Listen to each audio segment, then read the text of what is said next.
Zara Johnson's morning routine had become a careful choreography of survival. Wake up at 5:30 a.m. in the cramped one-bedroom apartment she shared with her mother and two younger brothers. Check if the electricity was still on. Fill empty milk jugs with tap water because the refrigerator had been repossessed 3 weeks ago. Pack lunch in whatever grocery bags hadn't torn yet. Most importantly, arrange her 3 school shirts in rotation so nobody at Lincoln Academy would notice she wore the same clothes every week. What Zara couldn't hide was her shoes. The soles had separated from the canvas months ago, held together now with silver duct tape that caught the light in the hallways. Every step announced her poverty to anyone who cared to listen. And at Lincoln Academy, everyone cared to listen. Lincoln Academy wasn't just any private school. It was where senators sent their children, where oil executives paid $50,000 a year to guarantee their kids would never have to sit next to someone like Zara Johnson.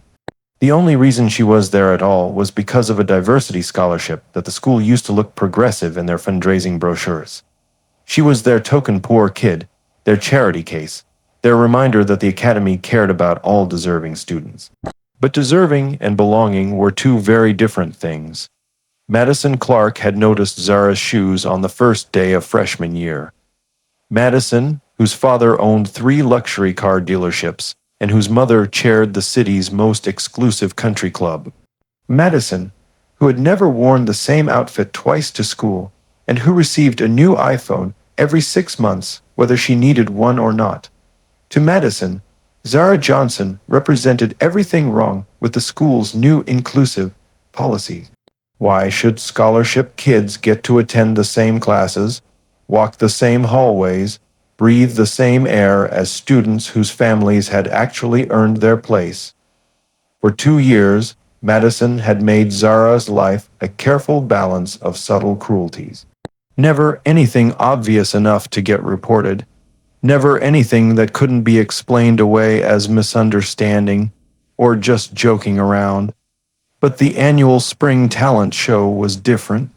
This was Madison's chance to finally put Zara in her proper place in front of the entire school in a way that would be remembered forever.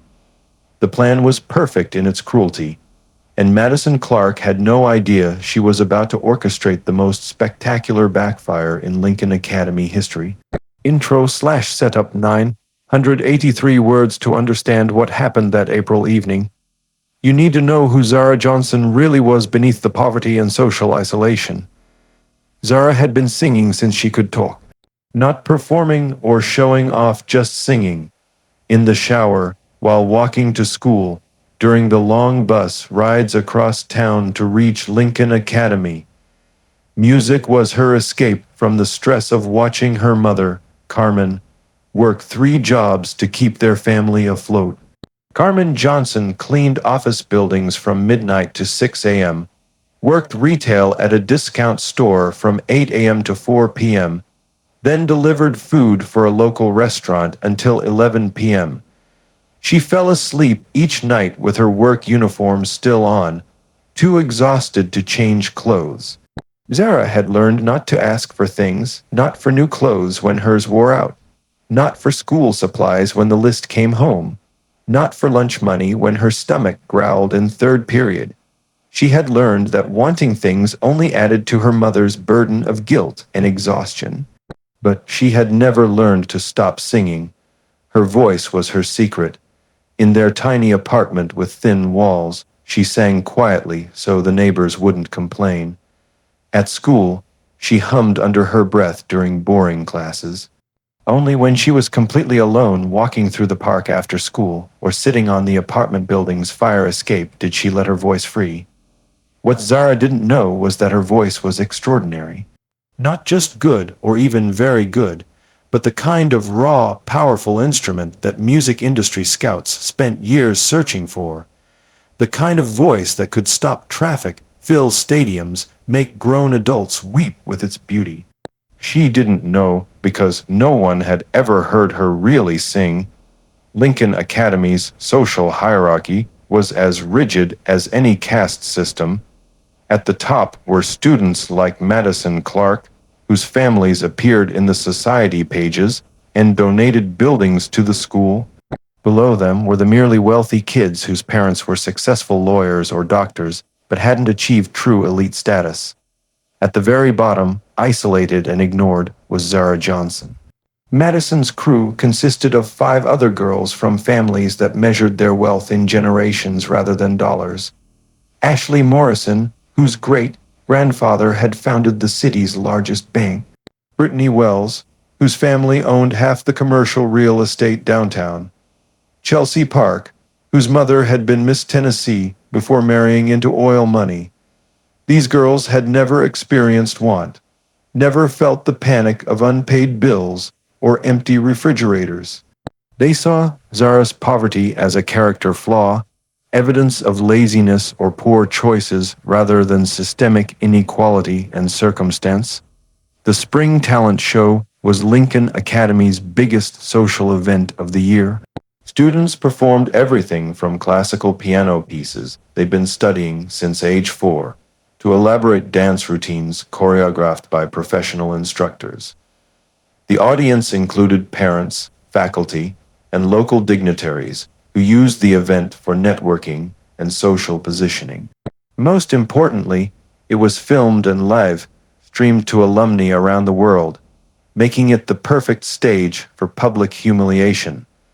Madison's plan had been weeks in the making. She had studied Zara's habits, noting that she always ate lunch alone in the far corner of the cafeteria with earbuds in, sometimes moving her lips like she was singing along to something. She probably thinks she can sing, Madison had told her friends with cruel amusement. These people always think they're going to be the next Beyonce or something. The trap was set during lunch on a Tuesday in March. Madison approached Zara's table with her full entourage, their designer handbags and jewelry catching the cafeteria's fluorescent lights. Other students stopped eating to watch, sensing drama about to unfold.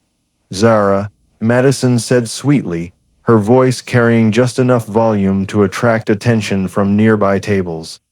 "We've been thinking about the talent show, and we realized we haven't seen you sign up yet."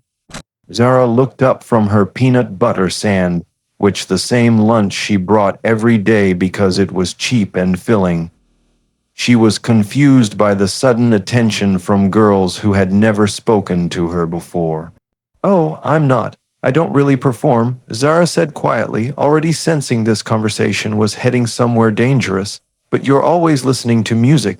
Ashley chimed in, pointing at Zara's earbuds. "You must love to sing." Other students were openly staring now, phones discreetly emerging to capture whatever was about to happen. "I mean, everyone deserves a chance to shine, right?" Brittany added with fake enthusiasm. "The talent show is supposed to be inclusive." Madison delivered the killing blow with perfectly practiced innocence. "We think you should sing something. Show everyone what you're working with. I bet you have an amazing voice." The entire cafeteria had gone quiet. Even the lunch staff had stopped serving to listen. Everyone understood what was happening. The queen bee was publicly inviting the outcast to embarrass herself in front of the entire school community. Zara felt her cheeks burn with embarrassment. She knew this was mockery disguised as encouragement. She knew that whatever she said would become gossip currency for weeks. But something in Madison's challenge sparked a flame that Zara didn't even know existed inside her. "What song would you want me to sing?" Zara asked quietly. Madison's smile became predatory. "Whatever moves your soul," she said, using air quotes around the last 2 words to make sure everyone understood the sarcasm. "I'll think about it," Zara said, gathering her lunch and walking away as laughter erupted behind her. Madison had no idea that she had just convinced the most talented singer in the state to take the stage.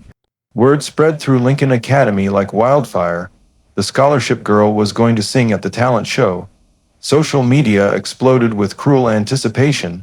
"This is going to be epic." Ashley posted on her Instagram story with crying, laughing emojis. "Poor girl has no idea what's coming." Brittany Snapchatted to her 500 followers.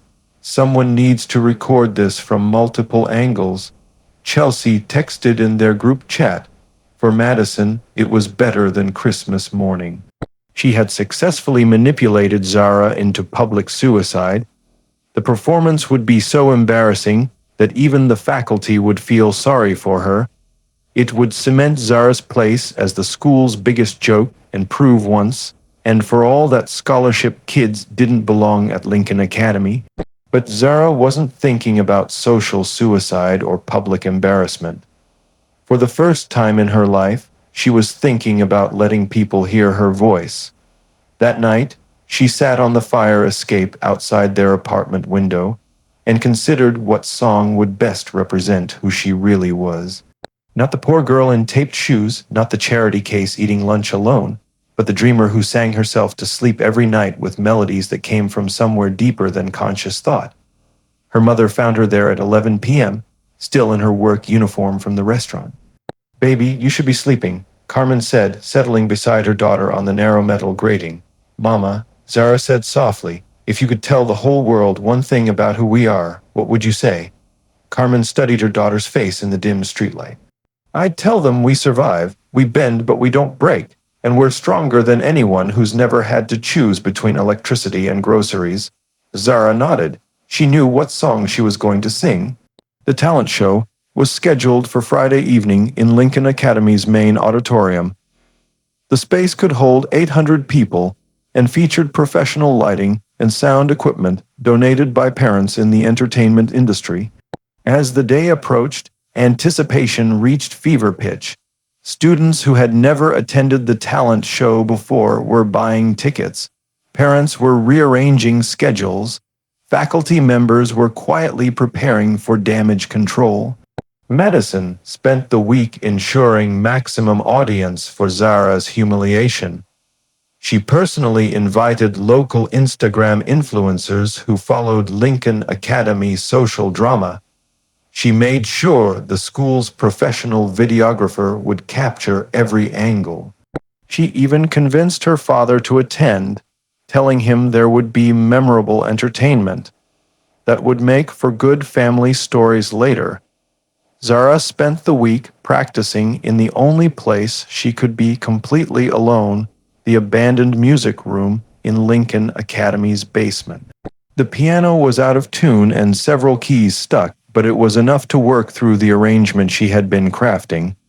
She had chosen Rise Up by Andra Day, but her version was different.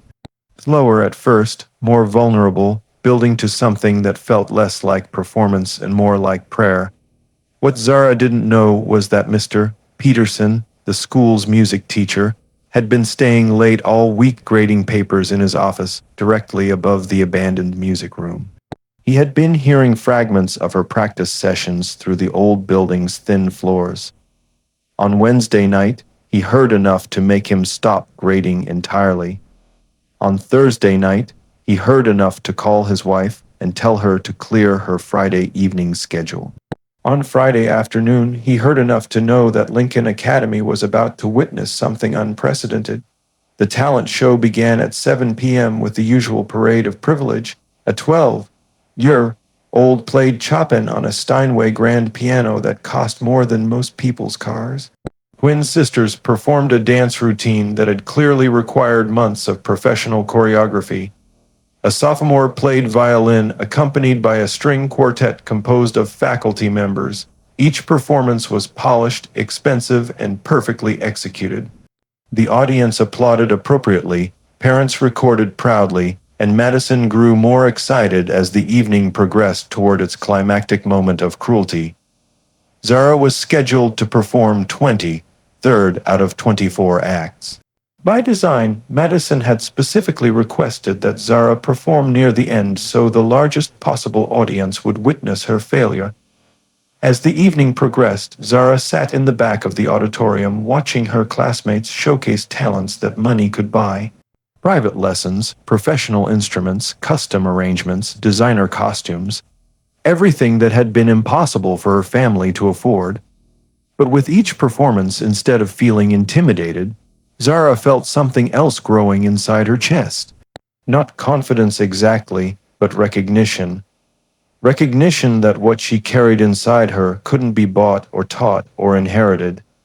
At 9:15 p.m., Madison took the stage to introduce the second to last performer. Our next performer is someone who's really excited to share her voice with us tonight. Madison announced with a smile that didn't reach her eyes. She's going to show us that talent comes from unexpected places. Please welcome Zara Johnson.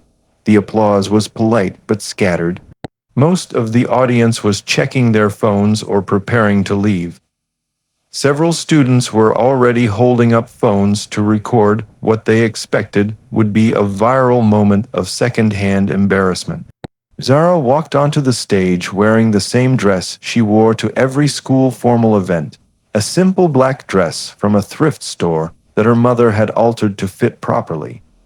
Her shoes were the same taped sneakers she wore every day, but she had cleaned them as best she could. She stood at the microphone and looked out at 800 faces, most of them expecting her to fail spectacularly. In the third row, Madison was practically vibrating with anticipation, her phone ready to capture every moment of Zara's humiliation.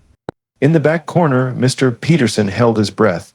Zara closed her eyes, thought about her mother working 3 jobs, thought about her brothers sleeping on the living room floor, thought about every morning she had woken up choosing dignity over despair.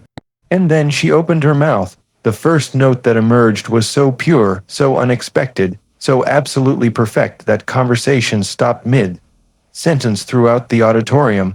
All of me loves all of you. But it wasn't John Legend's version. It was something else entirely. Something that came from a place of such raw honesty that it felt like she was sharing her soul with strangers. By the third line, Madison's phone was shaking in her hand. This wasn't supposed to happen. This wasn't the plan. By the first chorus, teachers were leaning forward in their seats, their academic conversations forgotten. By the bridge, parents were putting down their own phones to simply listen. And when Zara reached the final chorus, building to a note that seemed to lift the entire auditorium into something approaching the sacred, there wasn't a dry eye in the building. She held the last note for 8 full seconds, her voice filling every corner of the space with such power and beauty that several people in the audience actually gasped when it ended. The silence that followed lasted exactly 4 seconds. Then the auditorium exploded. 800 people rose to their feet as one, applauding and cheering with the kind of genuine enthusiasm usually reserved for professional concerts. Teachers were wiping away tears. Parents were looking at each other in shock. Students who had spent 2 years ignoring Zara Johnson were screaming her name, but the most telling reaction came from Madison's own group. Ashley was clapping despite herself, her face showing genuine amazement. Brittany had tears streaming down her cheeks. Chelsea was staring at Zara like she had never seen her before, and Madison Clark, who had orchestrated this moment to destroy Zara Johnson, was standing with her mouth open, her phone forgotten in her lap, watching her carefully constructed social order crumble in real time. The standing ovation lasted 4 minutes and 27 seconds. Zara stood on the stage, overwhelmed by the response, still hardly believing what had just happened. For 2 years, she had been invisible at Lincoln Academy. Now 800 people were on their feet, cheering for her with genuine enthusiasm and respect. Mr. Peterson was the first adult to reach the stage. Zara, he said, his voice thick with emotion that was extraordinary. Where did you learn to sing like that? I just sing. She said quietly, still processing the moment. No, he said firmly, you don't just sing. You have a gift that most people only dream of. We need to talk about your future. But the immediate future was unfolding in ways no one could have predicted. Among the audience that night was Rebecca Martinez, a talent scout for Atlantic Records who attended Lincoln Academy events because her nephew was a student there. She had been checking emails during most of the performances, only half. listening to what she assumed would be typical amateur teenage talent show fare. Zara's performance had made her forget about emails entirely. Martinez pushed through the crowd of people trying to congratulate Zara, pulling out her business card as she approached the stage. Zara, my name is Rebecca Martinez. I work for Atlantic Records. We need to talk tonight. Before Zara could respond, she was surrounded by parents, teachers, and students who suddenly wanted to be associated with the girl they had ignored for 2 years. Zara, sweetie, you should audition for our church choir, said Mrs. Henderson, a parent who had never spoken to her before. Have you considered applying to Juilliard? Asked Dr. Williams, the school's college counselor who had previously told Zara that her academic record was adequate for state schools. We should get lunch sometime and talk about music, said Jessica Park, a senior who had once literally stepped over Zara when she dropped her books in the hallway. But the most significant reaction was happening in the back of the auditorium, where Madison Clark was experiencing something she had never felt before: the complete collapse of her worldview. Madison had built her identity around the belief that money, status, and family connections determined worth. She had spent 2 years treating Zara as inferior because Zara lacked those things. But what she had just witnessed couldn't be bought or inherited or taught by private instructors. It was pure talent, and it made everything Madison thought she knew about social hierarchy feel suddenly meaningless. Ashley Morrison approached Madison hesitantly. Mad, that was. I mean, she's really good. Good, Brittany Wells said, still wiping tears from her eyes. That was like professional level, better than professional level. Chelsea Park was recording the continuing ovation on her phone, but her expression was troubled. We've been such bitches to her, she said quietly. Madison said nothing. She was watching Zara be surrounded by people who suddenly valued her, and feeling the awful weight of understanding what they had done for 2 years.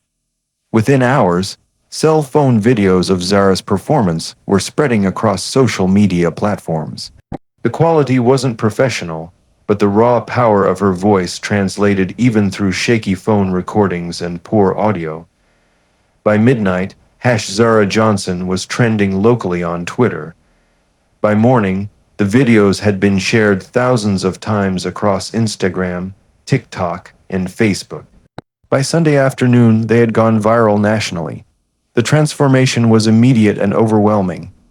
Zara's Instagram followers went from 47 to over 10,000 in a single weekend. Her direct messages were flooded with congratulations, collaboration requests, and opportunities she had never dreamed possible. Record labels were calling the school trying to get in touch with her. Talent agents were reaching out through social media. Music producers were offering to work with her for free just to be associated with the girl whose voice was being called once in a generation by industry professionals who had only heard phone recordings.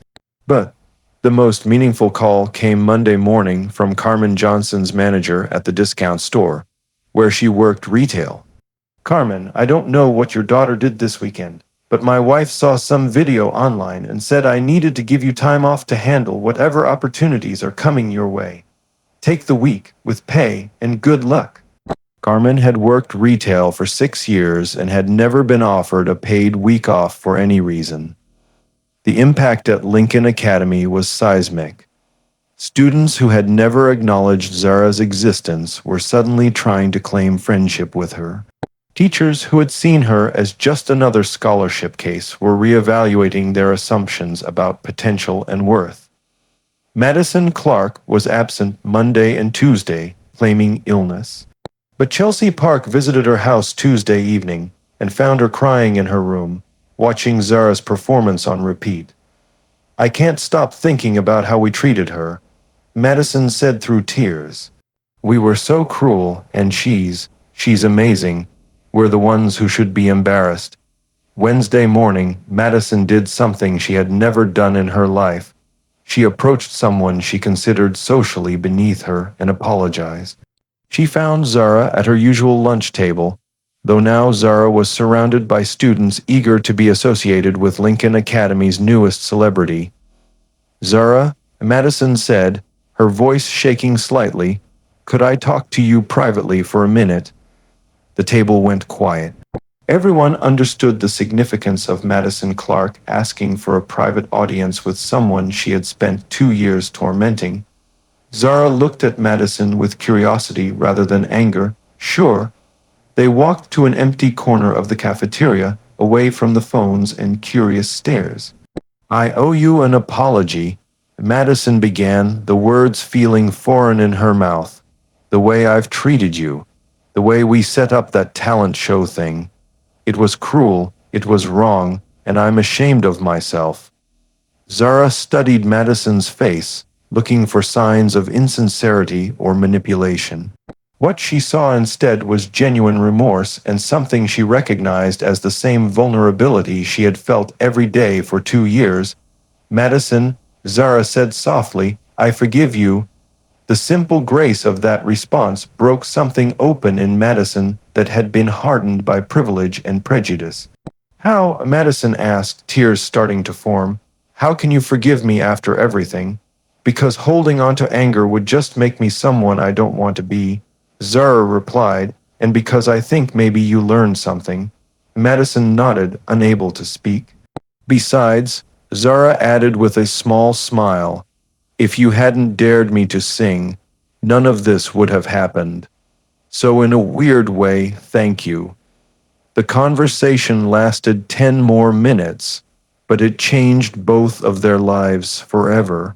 Madison returned to her table as a different person, someone who had learned that cruelty diminishes the person who practices it, while grace elevates everyone it touches. By Thursday, major media outlets were covering Zara's story. Not just her voice, but the circumstances that led to her performance.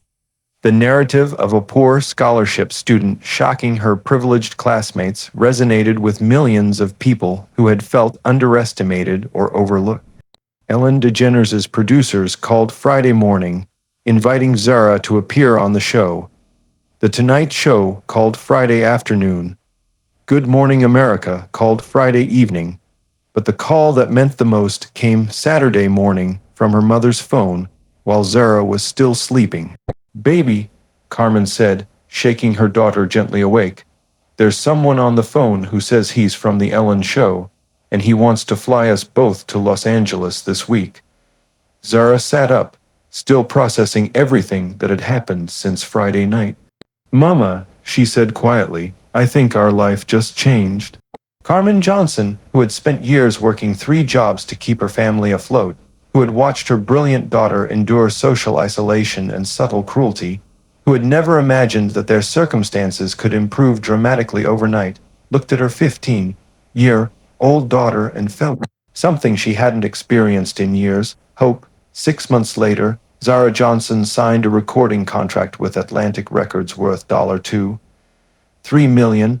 Her debut single, Rise From Here, the same song she had sung at the talent show, reached number 3 on the Billboard Hot 100 and went platinum within 8 weeks. The music video, filmed at Lincoln Academy with many of her former classmates appearing as extras, has been viewed over 200 million times. The description includes a dedication to everyone who has ever felt invisible. Your voice matters. Carmen Johnson quit all 3 of her jobs and now manages Zara's career full-time. They moved into a house with enough bedrooms for everyone and a music studio where Zara writes songs about resilience, hope, and the power of believing in yourself when no one else will. But perhaps the most meaningful change happened at Lincoln Academy itself. The viral attention from Zara's story forced the school to confront its own culture of privilege and exclusion.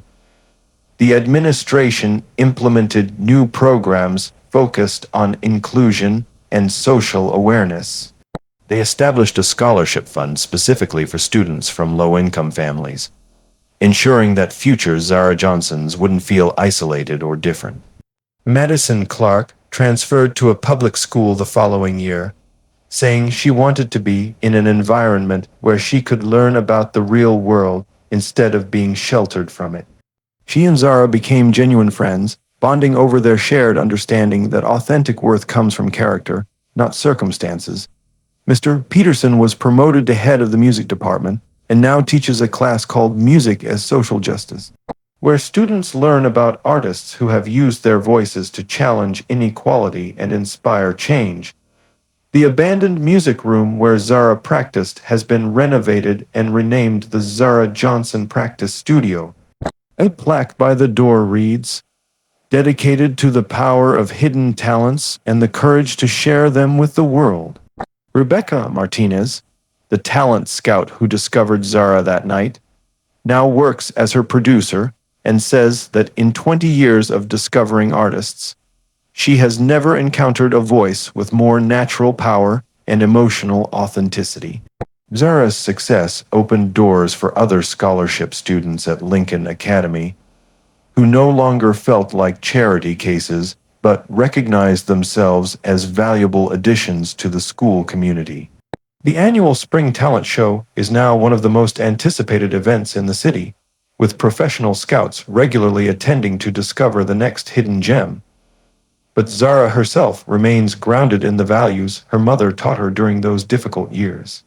She established the Carmen Johnson Foundation to provide music education and instruments to children from low-income families, ensuring that financial circumstances never silence potential again. Her message to young people facing similar challenges is simple. Your circumstances don't define your worth. Your voice matters. And sometimes the people who try to make you feel small are the ones who end up helping you discover just how powerful you really are. If you've ever been underestimated because of where you came from, share this story. If you believe talent has no address, comment voice below. And if you know someone with a hidden gift who needs encouragement to share it with the world, tag them and let them know their moment is waiting. Because sometimes it takes just one song to change everything.